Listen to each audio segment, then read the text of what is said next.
তো স্বাগতম জানাচ্ছি নিউ জলপাইগুড়ি রেলওয়ে স্টেশন থেকে। কালকে কামাখ্যা থেকে গাড়ি ছাড়ছে রাত 8টায়, আর মধ্যরাত রাত 3টার সময় আমাদেরকে নিউ জলপাইগুড়িতে নেমে দিয়েছে। এই তিনটা থেকে এই পর্যন্ত বসেছিলাম রেলওয়ে স্টেশনে। আর আজকে আমি বাড়ি চলে যাব। এখন একটু শিলিগুড়ি শহরটা ঘুরবো, তারপরে বাড়ি চলে যাব। আর পাশেই হচ্ছে বন্দে ভারত এক্সপ্রেস দাঁড়ায় আছে, আপনাদেরকে বন্দে ভারত এক্সপ্রেসটাও দেখিয়ে দিই। তো আমার পিছনে ইন্ডিয়ার তৈরি বন্দে ভারত এক্সপ্রেস দাঁড়ায় আছে, এটা এখন যাবে গুয়াহাটির দিকে। আর এই ট্রেনটা ইন্ডিয়ার নিজস্ব প্রযুক্তিতে তৈরি করা হয়েছে, এটা সেমি বুলেট ট্রেন বলা চলে এটাকে। অনেক সুন্দর একটা ট্রেন। এই ট্রেনে এবার জার্নি করতে পারলাম না, নেক্সট টাইম জার্নি করবো ইনশাল্লাহ।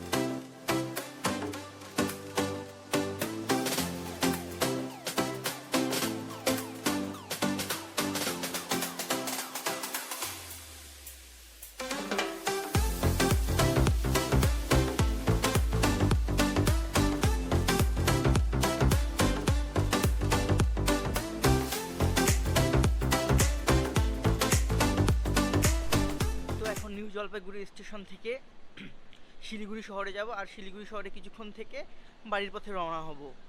আর মনে হয় 3টা সাড়ে 3টার মধ্যে বাড়িতে পৌঁছে যাব, আশা করা যায়। এখন আছি বর্তমানে new Jalpaiguri railway station, NJP.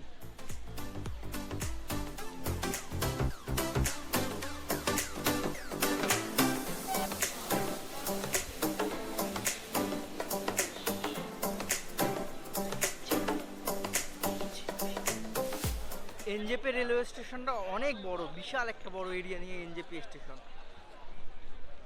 আমার দেখা বর্তমানে ভারতের সর্বোচ্চ বড় স্টেশন হচ্ছে এনজেপি। তো শিলিগুড়ি পৌঁছেছি অনেকক্ষণ আগে, এখানে একটু রেস্ট নিলাম। আর এখন বর্ডারের দিকে যাই, কারণ শিলিগুড়িতে বেশিক্ষণ থাকলে আবার বর্ডারে প্রবলেম হতে পারে, দেরি হলে আবার রংপুরে পৌঁছতে অনেক দেরি হয়ে যাবে। তো এখন চলে যাই বাংলাদেশের দিকে।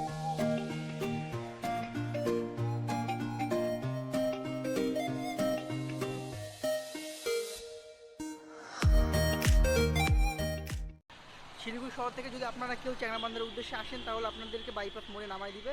আর বাইপাস থেকে আপনাদেরকে 30 রুপি অটো ভাড়া করে বর্ডার পর্যন্ত যেতে হবে। তো এখন 30 রুপি ভাড়া করে অটোতে করে যাই বর্ডারে। 30 রুপি না, বর্ডার পর্যন্ত কত? হ্যাঁ হ্যাঁ, 30 রুপি। আমি এখান থেকে যাওয়ার সেদিনও গেছি 30 রুপি। তো আমরা বলি আমাদের বাংলাদেশে অটো, আর এনারা অটোকে বলে টোটো। সেই টোটো চেপে চ্যাংড়াবান্ধা বর্ডারের দিকে যাচ্ছি, ভাড়া 30 রুপি। বাইপাস মোড়ে আপনাদেরকে বাস নেমে দিবে। কিন্তু এনাদের অটোটা পুরো ফাঁকা, বাতাস একদম বইছে খুব সুন্দরভাবে।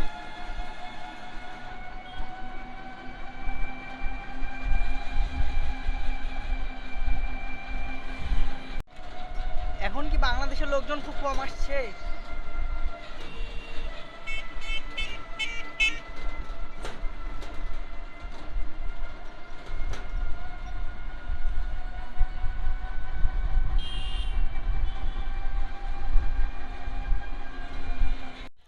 তো এখন ইন্ডিয়ান ইমিগ্রেশনের জন্য যাচ্ছি, আর ইমিগ্রেশন অফিসের সামনে ভিডিও করতে দেয় না, তাই একটু সাইডে ভিডিও করতেছি।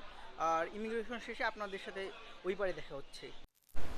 তো ইন্ডিয়ান ইমিগ্রেশন শেষ করলাম, এখন বাংলাদেশের ইমিগ্রেশনে যাচ্ছি।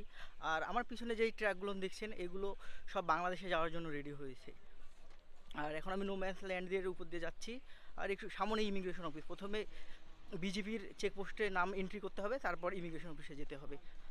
আর ইমিগ্রেশন অফিসে যাওয়ার আগে একটা তথ্য আপনাদেরকে দিয়ে রাখি, সেটা হচ্ছে যে ইন্ডিয়ার যে কাস্টমস আছে, ওখানে কিন্তু আমি যাওয়ার দিনও কোনো টাকা দিইনি, আসার দিনও কোনো টাকা দিইনি। কিন্তু বাংলাদেশের যে কাস্টম, ওখানে যাওয়ার দিনও 50 টাকা নিয়েছে, আজকে আসলাম ওখানে 50 টাকা দিতে হচ্ছে।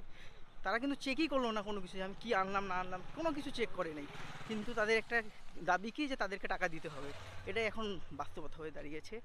তো এখন কিছু করার নেই, বাসা যেতেই তো হবে, এইসব সাইডে রেখে এখন যাই বা রংপুরের পথে। এটা নোম্যান্স ল্যান্ড বাংলাদেশ ভারতের, আর এই সবগুলো ট্রাক বাংলাদেশে যাওয়ার জন্য প্রস্তুত হয়ে আছে। তো বাংলাদেশের ইমিগ্রেশন শেষ করলাম, এখন যাব বুড়িমারি। বুড়িমারি থেকে পাটগ্রাম, আর পাটগ্রাম থেকে হাতিবান্ধা, তারপর রংপুরের সিএনজি ডাইরেক্ট পাওয়া যাবে, তারপর রংপুর সিটিতে যাব।